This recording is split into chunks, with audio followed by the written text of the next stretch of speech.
Hello नमस्कार, welcome to inculcate Learning. 50 marks की professional ability की क्लास है जी। आरआरबी टीचिंग एबिलिटी नहीं, आरआरबी टीचिंग एग्जाम की। ओके, गला तबीयत थोड़ी सी खराब है बट काम चला लीजिएगा, समझ आ जाएंगी चीजें आपको।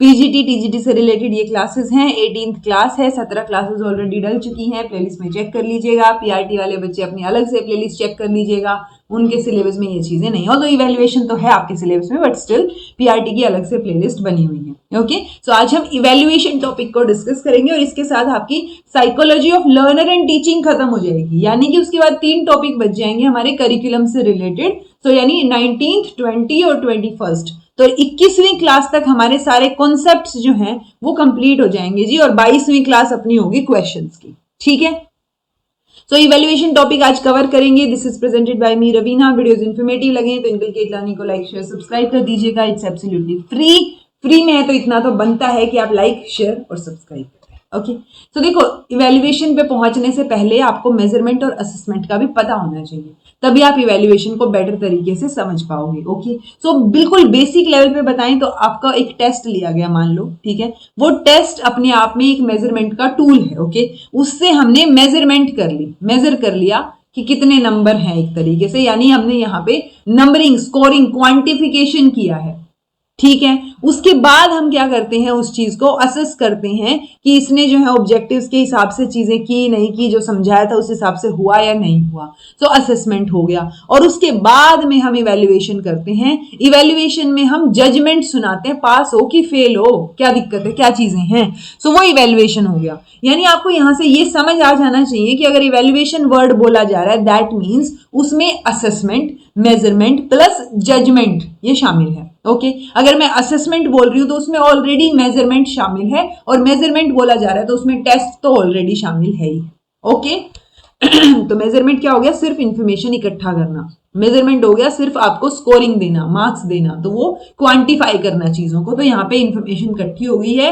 असेसमेंट में हम इंफॉर्मेशन को कंपैरिजन कर रहे हैं, देख रहे हैं कितना क्या हुआ है, क्या चीजें हुई हैं। और जब हम जजमेंट डाल देंगे, उसमें प्लेसमेंट ऑफ वैल्यू आ गई, जब जजमेंट डाल दिया उसको हम इवैल्यूएशन बोलेंगे जी। ठीक है, तो असेसमेंट तो ऑलरेडी है ही है, प्लेसमेंट ऑफ वैल्यू या असेसमेंट प्लस जजमेंट आप बोल लो, उसको हम इवैल्यूएशन बोलेंगे। ओके, टाइलर ने डिफाइन किया कि इवैल्यूएशन एक सिस्टमेटिक प्रोसेस है। इवैल्यूएशन में हम इवैल्यूएट करते हैं, हम चेक करते हैं कि हमने जिन ऑब्जेक्टिव के साथ हम आगे बढ़े थे वो पूरे हुए भी हैं कि नहीं हुए हैं। ओके, तो ये एक सिस्टमेटिक प्रोसेस रहेगा जिसमें हम डिटरमाइन कर रहे हैं कि किस हद तक, किस एक्सटेंट तक हमारे एजुकेशनल ऑब्जेक्टिव्स जो हैं वो अचीव हुए हैं, वो इवैल्यूएशन है। ओके, सो डेफिनेशन में साफ साफ पता चल रहा है कि जो ऑब्जेक्टिव्स हैं एजुकेशन के वो हमें पहले से पता कर रहे होंगे, आइडेंटिफाई करने होंगे एडवांस में। तभी आप देखेंगे कि मान लो इग्नू का कोई मटेरियल है, या आप बीएड करते टाइम जो है, बीएड तो सबने की ही होगी, सो बीएड करते टाइम जब आप लेसन प्लान्स बनाते हो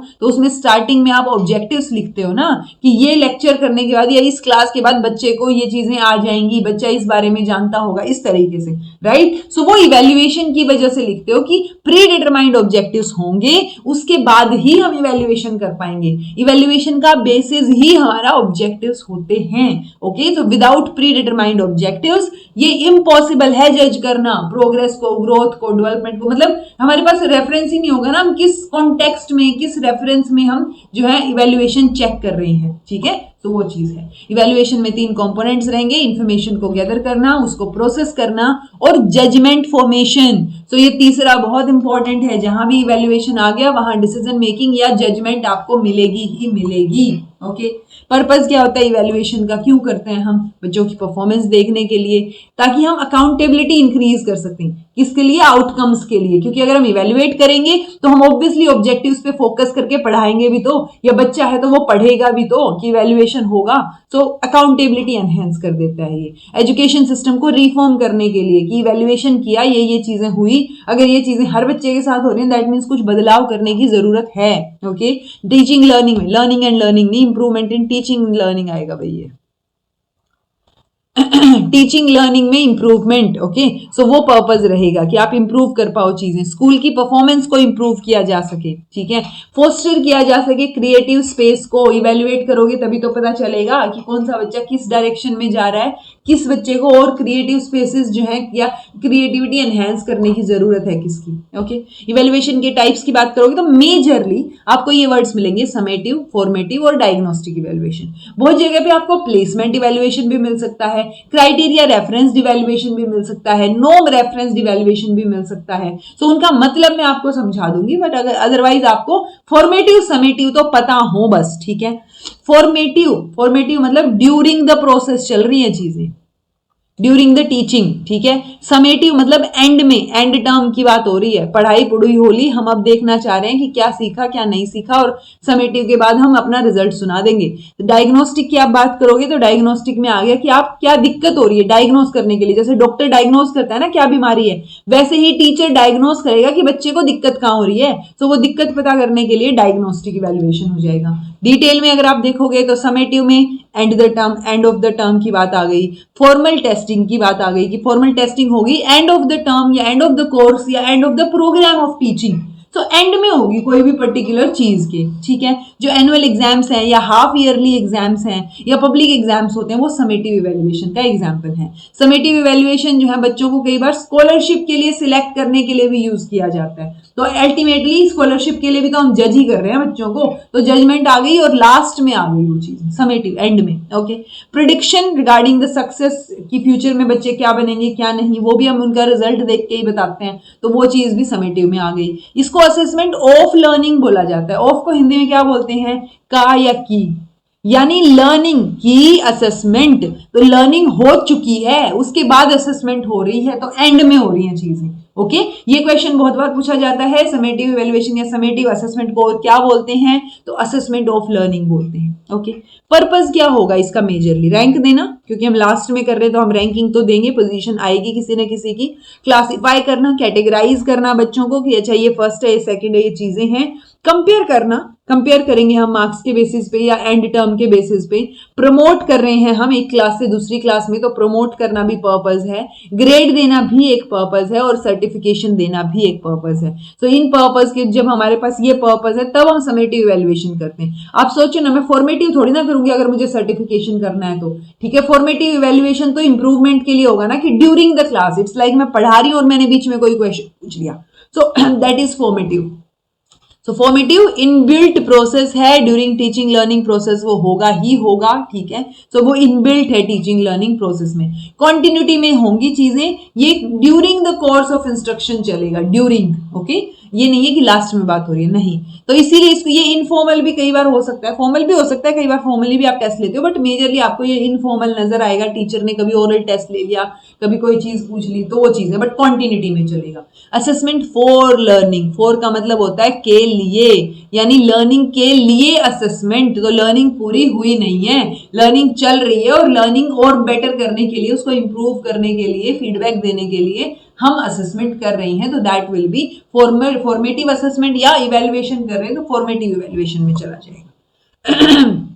पर्पस क्या है फॉर्मेटिव का, फीडबैक देना स्टूडेंट को भी और टीचर को भी, ठीक है। टीचिंग मेथड बेटर था या नहीं था वो पता चलेगा, टीचिंग जो मटेरियल है या कोर्स का जो कंटेंट है उसकी इफेक्टिवनेस कितनी है वो पता करने के लिए, तो ये स्टूडेंट को और टीचर को दोनों को ही फीडबैक देता है, ओके। लर्निंग में इंप्रूव कर सकता है टीचर भी, स्टूडेंट इंप्रूव कर पाएगा कि उसके पिछली बार इतने नंबर आए थे, ये उसकी स्टेटस था, ये चीजें थी, तो अब वो बेटर करे उन चीजों को, तो वो इंप्रूवमेंट वहां पे लर्निंग में हो सकता है। हम जो है लर्निंग गैप्स फाइंड आउट कर सकते हैं कि कहाँ गड़बड़ हो रही है, कहाँ वीक पॉइंट्स हैं, किन चीजों को ठीक किया जा सकता है, तो वो चीजें बड़ी हेल्पफुल रहेंगी जब हम फॉर्मेटिव इवैल्यूएशन करें, ओके।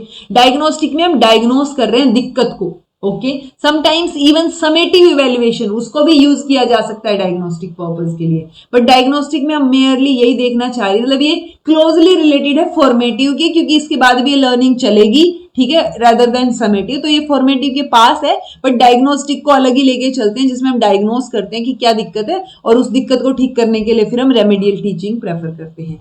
तो पर्पस क्या होएगा इसका, ये देखना वीकनेस कहाँ है बच्चे की, ताकि वो होता है कि ये एंट्री बिहेवियर जानने के लिए भी रेलेवेंट है कई बार, कि पहले से बच्चे को कितना आता था। ओके, सो ये हेल्प करेगा knowing the level to which students already have learned a particular unit, कि कहां तक उनको आ गया है, क्या चीजें और बेटर हो सकती हैं। तो टीचर क्लासिफाई कर पाएगा कि उनकी लेवल ऑफ मास्टरी कितनी कितनी है और कितनी चीजें और वो बेटर कर सकते हैं। ठीक है, सो ये बेटर रहेगा, मतलब वही है ना कि आप वही मैंने जो अभी बोला रेमेडियल टीचिंग, या आप जो है बेटर कर सकते हो बच्चों को अगर आपको उनकी दिक्कत समझ आ गई तो। ओके, ये वर्ड्स भी आपको अक्सर देखने को मिल सकते हैं, standardise test, non standardise test. Standardise मतलब प्रॉपर स्टैंडर्डाइजेशन का प्रोसीजर लग के फिर वो टेस्ट स्टैंडर्डाइज किए गए हैं और वो सबके लिए एप्लीकेबल हैं। नॉन स्टैंडर्डाइज टेस्ट जो है वो टीचर मेड टेस्ट भी इनको बोला जाता है। ये बस टीचर ने ले लिया, टीचर ने एक स्कूल में टेस्ट लिया, वो सेम थोड़ी ना होगा बाकी स्कूल्स में, राइट। लेकिन जो सीबीएसई बोर्ड टेस्ट ले रहा है स्कूल या जो वो एग्जाम ले रहा है वो तो सेम है सब लोगों के, राइट। तो नॉन स्टैंडर्डाइज टेस्ट वो हैं जो टीचर मेड टेस्ट हैं, ये स्टैंडर्डाइजेशन के प्रोसीजर से नहीं गुजरे हैं।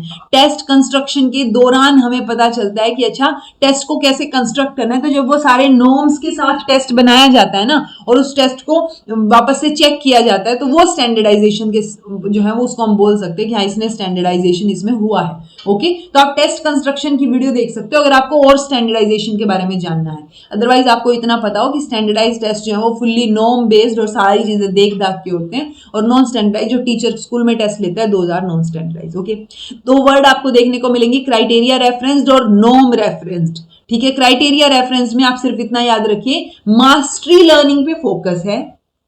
ठीक है और क्राइटेरिया वाले में एक पर्टिकुलर क्राइटेरिया आपको देखने को मिलेगा, जैसे सीटेट है तो उसमें पहले से फिक्स्ड क्राइटेरिया दे दिया कि 90 नंबर आएंगे तो आप पास हैं। अब चाहे अब आपके 90 आ जाए, 91 आ जाए या फिर आपके 149 आ जाए, बात वही रहेगी। ठीक है, तो वो क्या है, क्राइटेरिया है। अब आपके पिछली बार 90 आए थे, इस बार जो है आपके जो है 92 आ गए, तो आप अपने से कंपेयर कर रहे हो, इसमें किसी और से कंपैरिजन नहीं देखने को मिलेगा।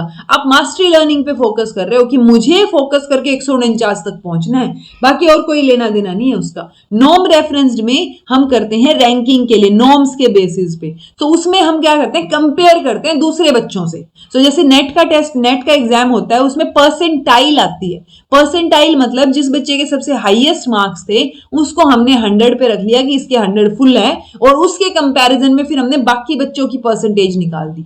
सो वो चीज क्या है, वो परसेंटाइल आ गई उनकी। सो वो है कंपैरिजन के लिए, रैंकिंग के लिए, एक दूसरे से कंपेयर करते हैं, तो नॉर्म रेफरेंस टेस्ट यूज होगा। क्राइटेरिया रेफरेंस में मास्टरी लर्निंग पे फोकस है। ये दो चार चीजें आपको पता।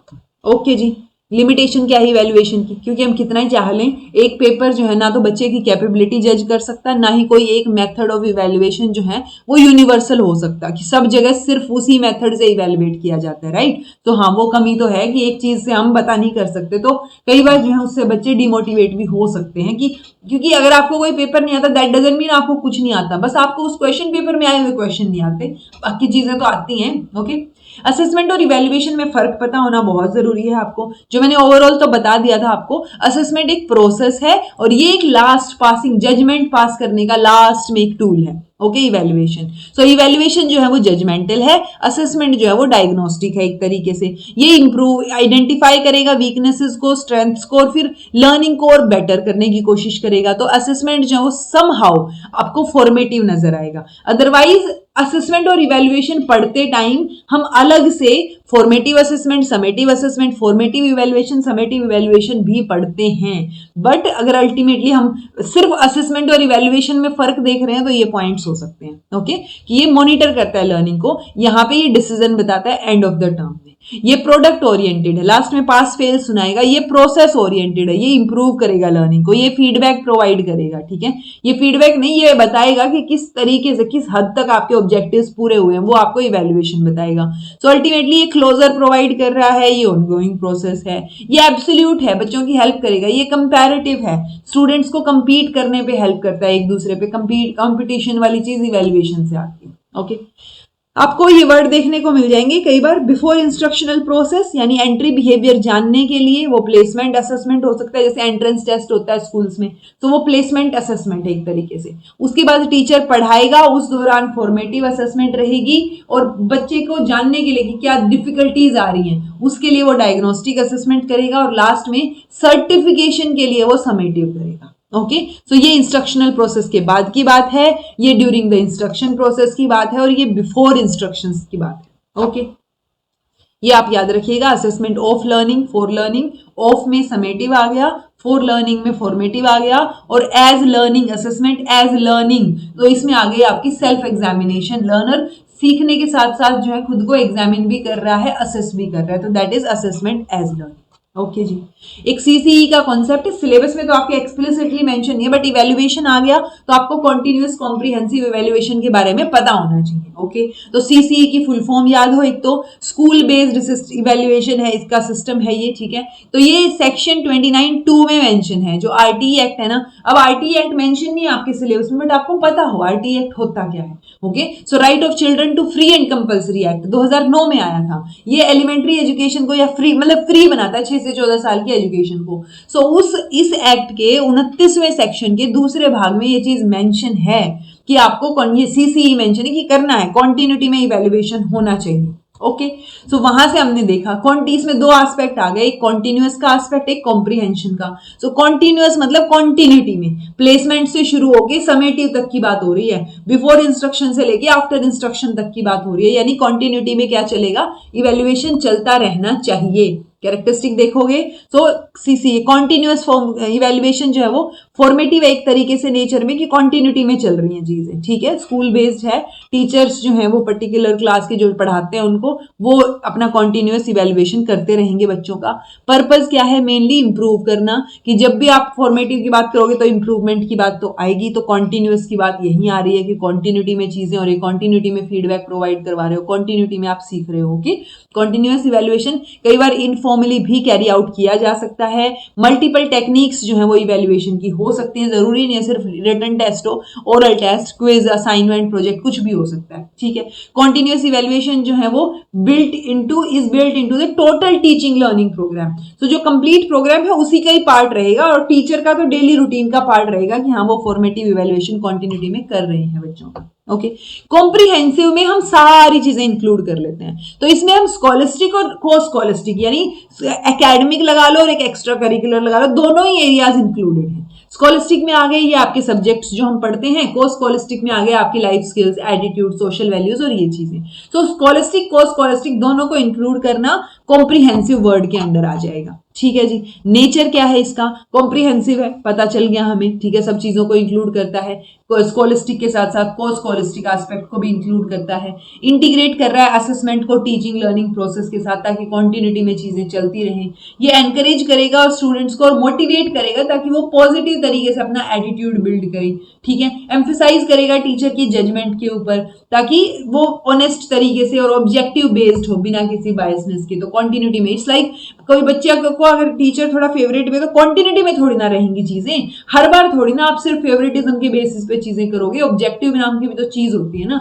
तो ऑनेस्ट और ऑब्जेक्टिव अप्रेजल जो है वो आपको यहाँ एम्फेसाइज करता हुआ ये कॉन्सेप्ट नजर आएगा, ठीक है। एनकरेज करता है कॉन्टिन्यूअस इंटरेक्शन की, पेरेंट्स के साथ भी कॉन्टिन्यूअस इंटरेक्शन हो कि बच्चे घर में क्या कर रहे हैं, क्या चीजें, कैसे पढ़ रहे हैं, क्या दिक्कत आ रही है, वो चीजें। ओके, सीसी जो है वो डेवलपमेंटल है नेचर में क्योंकि ये इंप्रूवमेंट पे फोकस कर रहा है, कॉन्टिन्यूटी में इंप्रूवमेंट पे फोकस करना यानी डेवलपमेंट पे फोकस हो रहा है, ठीक है। तो ये प्रोसेस है, कॉन्टिन्यूअस अटेम्प्ट्स जो है यहाँ असेसमेंट के आपको नजर आएंगे, जो भी डिजायरेबल चेंजेस आप करना चाह रहे हो एजुकेशनल ऑब्जेक्टिव्स को अचीव करने के लिए वो आप कर सकते हो। ओके, सो ये प्रोसेस जो है वो इवैल्यूएशन का process as a process emphasise करता है, इवैल्यूएशन को भी as a process. Usually evaluation as a product होता है, बट ये कॉन्टिन्यूटी में इवैल्यूएशन की बात कर रहे हैं, यानी ये प्रोसेस की तरह भी इसको क्या कर रहा है, हाईलाइट कर रहा है। ओके, तो ये लर्नर को, पेरेंट्स को, टीचर्स को हेल्प करेगा ताकि उनकी स्ट्रेस एंजाइटी कम रहे, क्योंकि एकदम से एग्जाम नहीं हो रहे, कॉन्टिन्यूटी में एग्जाम दर एग्जाम चीजें चल रही हैं, आप सीख रहे हो। ड्रॉप आउट रिड्यूस करेगा क्योंकि फियर और एंजाइटी कम हो जाएगी बच्चों में, क्योंकि उन्होंने थोड़ा थोड़ा करके पढ़ा है, टेस्ट दिए हैं, तो अब एंजाइटी या फियर नहीं है। ज्यादा फोकस जो है वो लर्निंग के ऊपर होगा रादर देन कंडक्टिंग टेस्ट या एग्जामिनेशन। ओके। होलिस्टिक डेवलपमेंट में बच्चों के ये हेल्प करेगा, एक इंस्ट्रूमेंट की तरह हम इसको यूज कर सकते हैं ताकि बच्चों को फ्यूचर के लिए प्रिपेयर किया जा सके। हर लेवल पे बच्चे लर्नर्स जो हैं उनको ज्यादा टाइम मिलेगा अपने इंटरेस्ट डेवलप करने के लिए, हॉबीज डेवलप करने के लिए, क्योंकि कॉन्टिन्यूटी में इवेल्युएशन हो रहा है। ऐसा नहीं है कि लास्ट में एक एग्जाम में मार्क्स कम आ गए तो आपका जो है वो बाकी सब मतलब बिल्कुल ही आप नील हो गए, जीरो हो गए, नहीं। कॉन्टिन्यूटी में फॉर्मेटिव समेटिव सब असेसमेंट्स होके उनके नंबर जुड़ के फिर आपका रिजल्ट निकल के आएगा। ओके। तो लर्नर फ्रेंडली एनवायरनमेंट को ये प्रमोट करता है, स्टूडेंट्स को लाइफ स्किल्स या को स्कॉलस्टिक एरियाज जो हमने पढ़े उनसे रिलेटेड इक्विप्ड करने की बात करता है ये बच्चों को। ओके। 2010 से ही सीबीएसई ने, central board of secondary education, उन्होंने सीसीई को इंट्रोड्यूस किया 10वीं क्लास के सिस्टम में। अब 10वीं क्लास में इंट्रोड्यूस किया 9 पॉइंट स्केल ग्रेडिंग सिस्टम। तो यहाँ पे अब ग्रेड्स मिलेंगी यहाँ पे उनको to get qualifying grades in 4 of the 5 subject. So आप नेक्स्ट क्लास में प्रमोट किए जा सकते हो, आपके 4 सब्जेक्ट के नंबर यहाँ जुड़ रहे हैं। ओके। ये है वो 9 grades, A1 A2 B1 B2 C1 C2 D E1 और E2। E1 और E2 आ रहा है तो ग्रेड पॉइंट आपके 0 हैं, यानी कि जब भी E1 E2 आएगा आपको दोबारा एग्जाम देना पड़ेगा। ओके। तो पूरे एकेडमिक ईयर को 2 टर्म्स में बांटा गया है स्कॉलस्टिक एरिया के लिए, उसके इवैल्यूएशन के लिए 2 टर्म्स में। हर एक टर्म जो है उसके अंदर क्या होगा, 2 फॉर्मेटिव असेसमेंट होंगे और 1 समेटिव असेसमेंट होगा। वेटेज जो है वो इस तरीके से रहेगी, फॉर्मेटिव असेसमेंट हुआ पहली टर्म में 10% का, और दूसरी टर्म में हुआ 10% का, और समेटिव असेसमेंट हुआ 30% का। ठीक है। तो ये परसेंटेज मिला के फाइनल असेसमेंट होगी।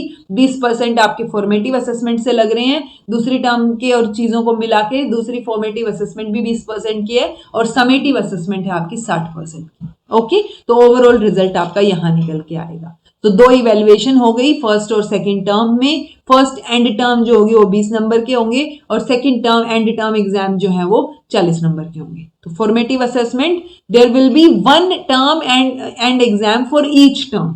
तो दोनों में एक समेटिव असेसमेंट है और each evaluation will carry 10 marks. तो वही चीजें जो मैंने आपको ऊपर बताई कि formative assessment first, formative assessment second, और समेटिव असेसमेंट 10 10 20 था ना, या 30। ठीक है, 30, ये 30 और ये 10 10, तो ये 20 20 हो गए। 20 20 40 आपकी फॉर्मेटिव असेसमेंट है, 60 आपकी समेटिव असेसमेंट है।